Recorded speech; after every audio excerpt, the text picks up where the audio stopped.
Arrange marriage भाग 9. प्रिया वॉशरूममध्ये होती तर अजित बाहेर तिचा वेट करत होता. प्रियाने फ्रेश होऊन वॉशरूमचा दरवाजा उघडला आणि भिंतीचा आधार घेत बाहेर येत होती. वॉशरूमच्या दरवाजांच्या आवाजाने अजितचं लक्ष बाहेर असलेल्या प्रियांकडे गेलं होतं. पटकन पुढं जाऊन त्याने तिला दोन्ही हातात उचलून घेतलं आणि तिच्या बेडवर आणून अलगद तिला टेकवलं. हे सगळं इतक्या फास्ट झालं की प्रियाला सुद्धा विचार करायलाही वेळ मिळालाच नाही. आज तिला दुसऱ्यांदा शॉक दिला होता. अजितने बेडवर बसल्या बसल्या ती तिच्या विचारातच हरवलेली होती. कदाचित मी त्याचा जीव वाचवला म्हणून माझ्याबद्दल त्याला सहानुभूती निर्माण झाली असेल. त्याच्या मनात असा विचार तिच्या मनात आलेला होता. हलके डोळे पाणावलेले होते तिचे. मनातच स्वतःशी बोलत होती ती. काय आश्चर्य आहे ना, माझ्या प्रेमाचीही तुमचा जीव वाचवला म्हणून मला तुमच्याकडून सहानुभूती नको आहे अजित.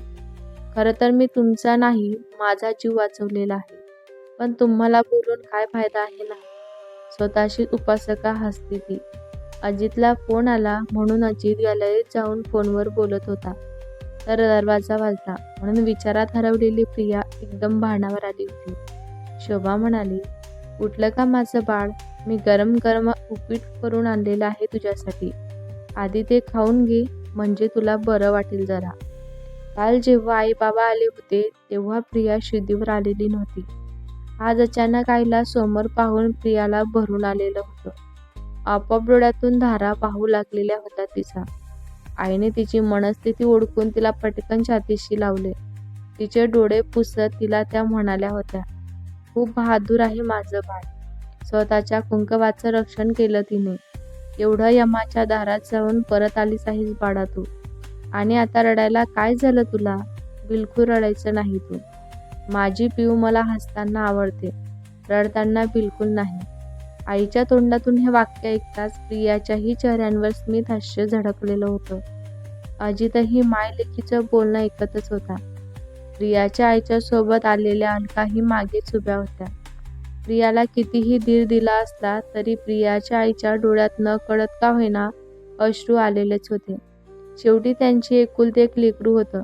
मृत्यूच्या दारातून ते परत आलेलं होतं आता. त्या दोघींचं बोलणं ऐकून इकडं इतका वेळ उभा असलेला अलका जिच्याही डोळ्यात खूप अश्रू जमा झालेले होते. अजितलाही त्यांच्याही न कळत काही वेळांसाठी का होईना वाईट वाटतच होतं. अजित म्हणाला, मॉम मी घरी जाऊन फ्रेश होतो आणि थोडंसं ऑफिसला अर्जंट काम आहे माझं, त्यामुळं मला ऑफिसला जावंच लागेल. अलका म्हणाली, ठीक आहे अजित. अजितची आई त्याला म्हणाली होती. अजित उठून घरी यायला निघालाच होता. अजित त्यांच्या ऑफिसमध्ये काही फाईल चेक करत बसलेला होता. तितक्यातच अजितच्या दारांवर टकटक झाली. अजित म्हणाला, कम इन. अजितचा भारदस्त आवाज कॅबिनमध्ये घुमला होता. माही म्हणाली, हॅलो अजित डार्लिंग, 2 दिवस झाले तुझा फोनही नाही आला आणि तूही ऑफिसमध्ये आला नाहीस. असं म्हणत माही आतमध्ये आली होती आणि सरळ अजितच्या मांडीवर जाऊन बसली. मादकपणे त्याच्या ओठांवरून गळ्यावरून फिरवत एक बोट खाली खाली नेत होती. पण आज का कुणास ठाऊक अजितला तिचा स्पर्श नकोसा वाटत होता. अजित तिच्या स्पर्शामुळे इरिटेट होऊ लागलेला होता. अजित तिला म्हणाला, स्टॉप इट. हे ऑफिस आहे, इथं अशा गोष्टी नको आहेत मला. Please how many times I होट. केबिनमध्ये येऊन माही विचार करत बसलेली होती. नक्कीच त्याला आता त्याची बायको आवडायला लागलेली आहे वाटतं. पण मी असं होऊ देणार नाही आहे. एकदा का माझा प्लॅन सक्सेस झाला की मग कशी ती प्रिया तुझ्यासोबत राहते ना ती मी पाहतेच आता.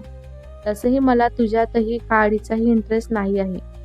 But you know what baby, I am interest in your property. असं म्हणून माही स्वतःशी हसली होती. अजित मात्र केबिनमध्ये स्वतःच्या कामात बिझी करण्याचा प्रयत्न करत होता. पण तो काही गेल्या त्याच्या कामांवर फोकस करू शकतच नव्हता. कारण सतत त्याला प्रियाचा चेहरा डोळ्यांसमोर येत होता. तिच्या चेहऱ्यांवरचे ते क्षणोक्षणी बदलणारे भाव आठवून आपोआप अजितला अस्वस्थ फील होऊ लागलेलं होतं. चिडून त्याने लॅपटॉप बंद केला. डोक्याला हात लावून डोळे बंद करून तो बसला होता आणि स्वतःशीच म्हणाला होता, असं का होतंय मला? का तिचा चेहरा सारखा सारखा डोळ्यांसमोर येतोय मला? का तिची आठवण येते? मनातल्या भावना मी का कंट्रोल करू शकत नाही आहे? असं वाटतंय आत्ताच्या आत्ता उठून जावं आणि तिला डोळे भरून पाहावं. पण नकोय मला ते. ते सगळं नको आहे. कितीही नाकारलं ना, तरी तिच्या विचारांना मी स्वतःपासून का दूर ठेवू शकत नाही आहे.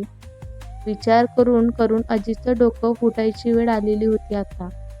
रागातच अजित त्याच्या चेहऱ्यावर मोठा आणि त्याचा जो मेन्शन होता, त्या मेन्शनवर तो निघून गेला होता. मेन्शनवर पोहोचल्यानंतर त्याने त्याचे कपडे चेंज केले आणि त्याच्या हॉलमध्ये जो छोटासा बार त्याने भरून घेतलेला होता, त्या ठिकाणी जाऊन तो ड्रिंक करत बसलेला होता. खूप सगळी ड्रिंक करून त्या डोळा लागला होता. मध्यरात्री कधीतरी तो उठून वर त्याच्या बेडरूममध्ये जाऊन झोपला होता. सकाळीही त्याला उशिराच जाग आलेली होती, म्हणून तो घरी न जाता किंवा हॉस्पिटललाही न जाता डायरेक्ट ऑफिसला निघून गेलेला होता. 2-3 दिवस काम पेंडिंग असल्यामुळं आज त्याच्या बॅक टू बॅक मीटिंगा होत्या. मीटिंग करण्यात आधीच रात्रीचे 11 वाजून गेलेले होते. हे त्याला सुद्धा कळालं नाही. जेव्हा घरी आला तेव्हा सगळीकडे सामसूमच होती. कुणालाही डिस्टर्ब न करता तो सरळ त्याच्या रूममध्ये निघून गेला आणि वर जाऊन बेडवर आडवा पडला.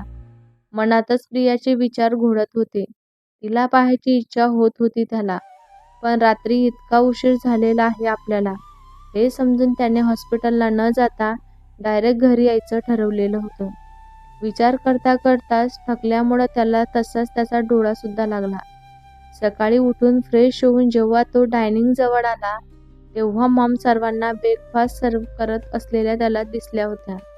इतका वेळ झाला तरी मॉम हॉस्पिटलला कशी काय गेली नाही, हा विचार त्याच्या मनामध्ये आला होता आणि न राहून तो मॉमला म्हणाला होता, आज हॉस्पिटलला जायचं नाही आहे का मम्मा तुला? प्रियाची ब्रेकफास्टची वेळ झाली असेल ना आता? त्याच्या या प्रश्नावर अदितची मॉम त्याला म्हणाली, बेटा, प्रियाला काल संध्याकाळी डिस्चार्ज झालेला आहे. तिच्या आई-वडिलांच्या आग्रहामुळं आणि तशी तर तिची इच्छा होतीच की काही दिवस तिलाही गावाकडं जायचं होतं तिच्या. मग काही नाही म्हणलो आम्ही. तिचे आई-वडील म्हणाले तिला घेऊन जातो, तर आम्ही म्हणलं घेऊन जा. काल संध्याकाळी तिला तिकडं पाठवून दिलेलं आहे आम्ही. मॉमचे उत्तर ऐकून अजित मात्र आतूनच चांगला चिडलेला होता.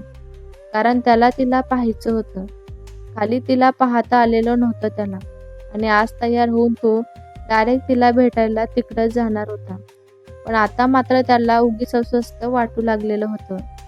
प्रिया तिच्या माहेरी गेली हे ऐकून अजित मात्र अस्वस्थ झालेला होता. त्याच्या मनात राग दाटून आलेला होता. मला न सांगता ही का गेली तिकडं, असा प्रश्नही त्याला पडलेला होता. पण दुसऱ्या क्षणी त्याच्या मनाने त्याला उत्तर दिलं, कुठल्या अधिकारांनी ती तुला सांगणार होती? कोण आहेस तू तिचा? नवरा आहे मी तिचा, अजित स्वतःशीच मनात म्हणाला होता. नवरा म्हणून तू कुठला अधिकार किंवा कोणते कर्तव्य तिला दिलेले आहेत का? त्याचं मन त्याला म्हणालं होतं. त्याच्या मनात आणि त्याचं चाललेलं हे शीतयुद्ध, क्षणाक्षणाला बदलणारे त्याचे चेहऱ्यांवरील भाव मॉमला दिसतच होते. न राहून त्याला म्हणाल्या, काय झालं? इतका कुठला विचार करतोय अजित तू? अजित म्हणाला, काही नाही ते. प्रिया वापस कधी येणार आहे आता? तिनं काही सांगितलं का? त्यांना न राहून अजित त्यांना म्हणाला. अलका म्हणाली, बेटा, ती काही इतक्यात वापस येणार नाही आहे. तिला आरामाची गरज आहे आता. तिला तिथेच आराम करू दे. 8-10 दिवस ती काही इकडे येणार नाही आहे. पुन्हा नाराज होत आणि काहीतरी आठवत त्या म्हणाल्या होत्या, नाहीतरी तुला काय एवढी काळजी वाटली रे तिची? म्हणतोस ना मला नेहमी तुझा आणि तिचा काही संबंध नाही म्हणून. राहू दे तिला माहेरी. बिचारी इथं आल्यापासनं पाहुण्यांसारखी गेस्ट रूम मध्ये राहत असते ती. मॉमच्या बोलण्यातील गेम अजितने बरोबरच ओळखलेला होता आणि गुपचूप खाली पाहून तो नाश्ता करू लागला होता. अजित मीटिंग हॉलमध्ये त्याच्या क्लायंटसोबत डिस्कस करण्यात बिझी होता. तितक्यातच त्यांच्या जवळ असलेल्या त्याचा मोबाईलमध्ये माहीचा मेसेज आला होता. माही म्हणाली, baby, I need some money so please send me. तो मेसेज पाहून किंचित राग आलेला होता त्याला आता माहीचा. फक्त पैशासाठी कॉल करत राहते हे नुसतं. त्याचं मन त्याला म्हणालं. पण दुसऱ्या क्षणी स्वतःला सावरत त्याने तिला मेसेज केला. अजित म्हणाला, हाऊ मच यू वॉट? माही म्हणाली, baby I need fit lock rupees. एवढे पैसे हिला कशासाठी लागतात? नेहमीच माझ्याकडून पैसे घेत राहते ही. नेमकं करते तरी काय ही त्या पैशांचं? हा प्रश्न अजितला पडला होता. पण तिला जास्त रिॲक्ट न करता तो तिला म्हणाला. अजित म्हणाला, no I am busy right now in a meeting. You come to office. Will discuss about it. असं म्हणून त्याने फोन सायलेंट मोडवर ठेवला होता आणि मीटिंगमध्ये बिझी झाला. मीटिंग संपल्यानंतर काही वेळाने अजित त्याच्या केबिनमध्ये बसला होता. काहीतरी विचारात तो खूप हरवलेला दिसत होता. का हरवू नये? आजकाल माहीचं वागणं त्याला थोडं वेगळंच वाटत होतं. विचारातच असताना त्याने आकाशला कॉल केला. 3-4 रिंगमध्येच आकाशने कॉल उचलला. आकाश म्हणाला, गुड मॉर्निंग बॉस. अजित म्हणाला, good morning Akash. Come in my cabin fast. Akash म्हणाला, ओके बॉस. एवढं बोलून आकाशने फोन ठेवला आणि अजितच्या केबिनमध्ये निघाला होता. विचारात हरवलेला अजित डोअर नॉक झालं आणि भानावर येऊनच म्हणाला होता, कम इन. आकाश म्हणाला, बॉस काही इमर्जन्सी आहे का? तुम्ही मला इतक्या अर्जंटली बोलावलेलं आहे म्हणून विचारलं. अजित म्हणाला, येस, जरा महत्वाचं काम होतं तुझ्याकडे. सीट. समोरच्या चेअरकडे पॉइंट आउट करून आकाशला म्हणाला होता. अजितचा इशारा समजून आकाश पटकन चेअरवर जाऊन बसला. अजित म्हणाला, सी आकाश, मी जे सांगतोय ना तू ते नीट ऐक. असं म्हणून पुढं तो भुणू लागला होता.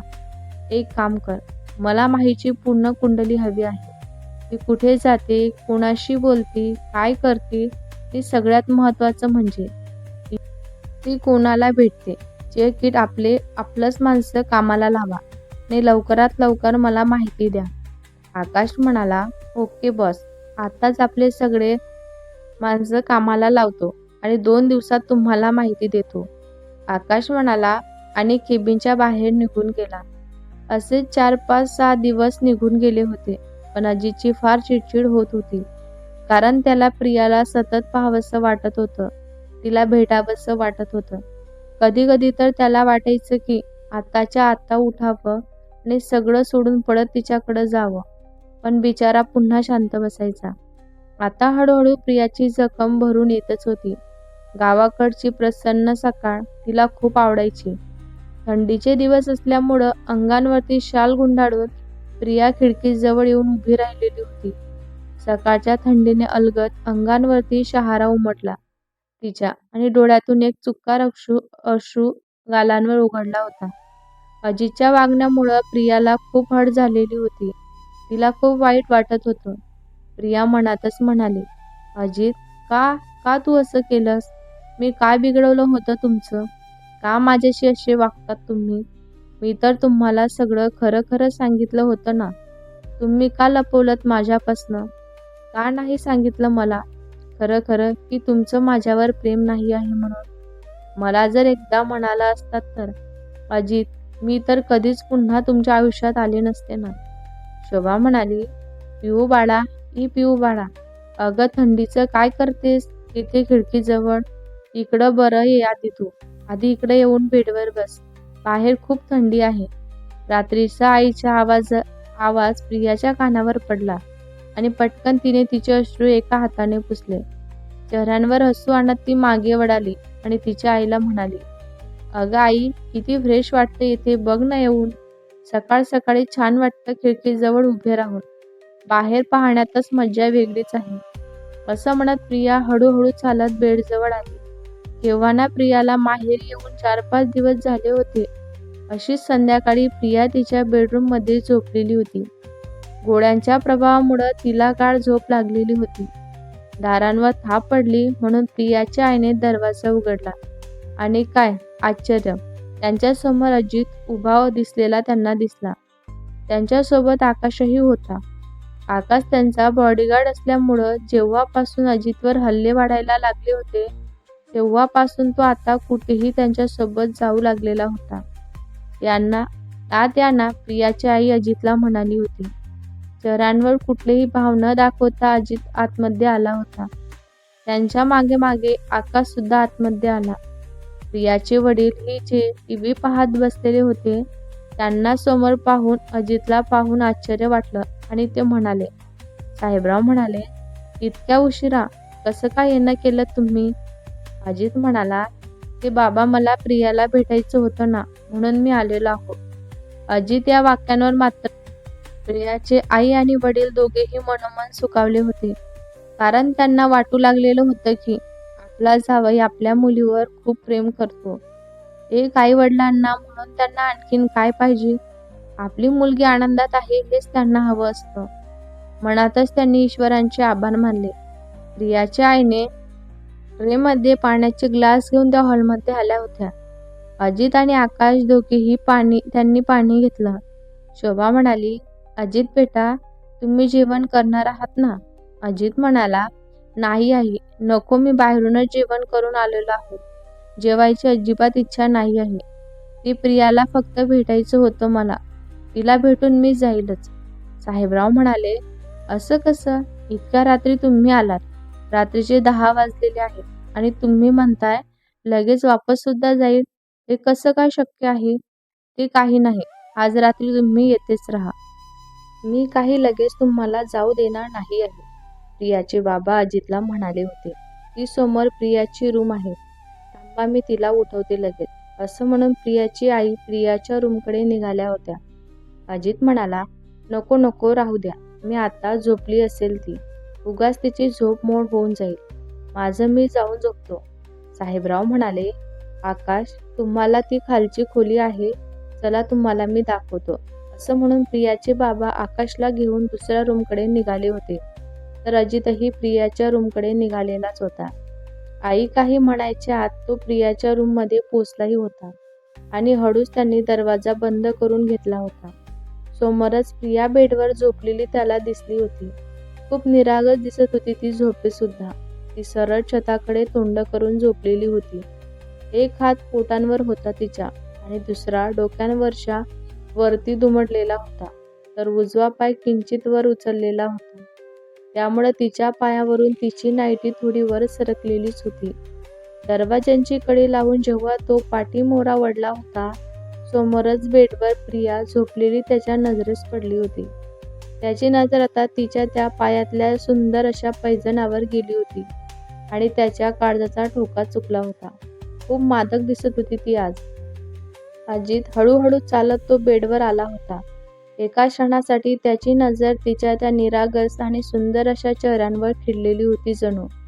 हळूहळू त्याची नजर तिच्या संपूर्ण शरीरावर फिरू लागलेली होती आणि पुढच्या क्षणी त्याचे हार्टबीट स्किप झाल्यासारखं त्याला वाटत होतं. कारण तिच्या छातींवर जखम असल्यामुळं तिनं तिच्या नाईटीचे बटन ओपनच केलेले होते. कारण तिने तिच्या त्या जखमेंवर क्रीम लावलेली होती आणि त्याची नजर तिच्या ब्रामधून अर्धवट बाहेर असलेल्या उभारांकडे गेली होती. तिचा श्वास घेण्याच्या लयीबरोबरच ते वर खाली होत होते आणि इकडं अजितचा स्वतःवरचा ताबा हळूहळू सुटतोय की काय असं त्याला वाटत होतं. त्याने पटकन त्याची नजर वळवून घेतली होती आणि टाय लूज केला होता. चेहऱ्यांवरचा घाम त्याने हातानेच पुसला होता. कितीही रोखलं ना तरी त्याची नजर आणि त्याचं मन त्याच्या कंट्रोलमध्ये राहत नव्हतं आता. डोळ्यांवर आता तिची धुंदी चढलेली होती. हळूहळू तो तिच्या जवळ आलेला होता. बेडवर तिच्या शेजारी बसून तो तिला एकटक न्याहाळू लागलेला होता. तिला पाहून आपोआप त्याच्या मनाला एक वेगळ्याच प्रकारची शांती मिळत होती असं त्याला भासत होतं. ती गाढ झोपलेली आहे हे बघून त्याने हळूच 2 सेकंदासाठीच तिच्या ओठांवर ओठ टेकवलेले होते.